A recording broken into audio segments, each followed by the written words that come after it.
kira-kira melakukan undercover buy dan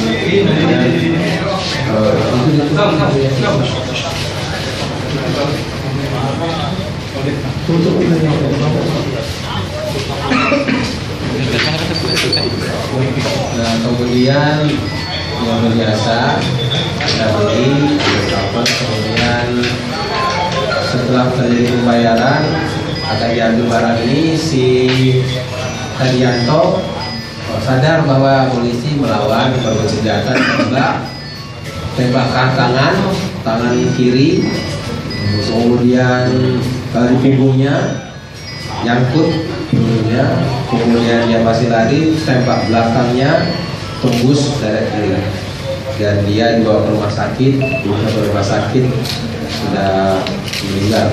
Sedangkan yang satu lari, dua yang lari, si Rijal sama si Didit Kamari, nanti ada orangnya, lari ke kebun karet, dikejar, si Diditnya ketangkap, Rijal sampai sekarang belum.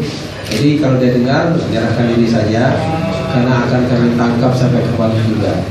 Seperti kita tahu oleh rekan-rekan, sekarang ini peredaran narkoba khususnya di wilayah kita ini sampai ke kampung-kampung kan sudah ya. Saya dapat informasi juga di samping Pali, Oku Timur, kemudian juga di Murantara kemarin ketangkap setengah kilo, dan informasinya masih juga beredar di sana. Kita akan sikat dan harta mereka cukup banyak dan kita akan kenakan juga TPPU. Sedangkan ini barang buktinya sebenarnya 5 kilo, 3 kilo sudah terjual, tinggal 2 kilo ini sudah dipecah-pecah. Jadi ini memang cukup sistemik, masif di sana, dan seperti janji kami kita akan sikat terus, akan kita kejar terus. Dan saya terima kasih kepada masyarakat yang menginformasikan sebagai sebuah bentuk partisipasi kita bersama. Dan saya juga berharap aparat penegak hukum dan seluruh stakeholder kompak memberantas ini, mengikat ini. Artinya kalau yang hidup nanti dihukum. Selalu, ini kan cukup banyak, hukum yang banyak lah gitu, kira-kira begitu. Dan juga yang di Murantara itu juga bandar, tapi dia tidak melawan, jadi hidup dia yang biasa saja. Ini Aceh, karena ini tak terpantau kita dari Riau, kemudian Haji dari Aceh atau Sumatera Utara. Mana ya? Ini yang sebelumnya.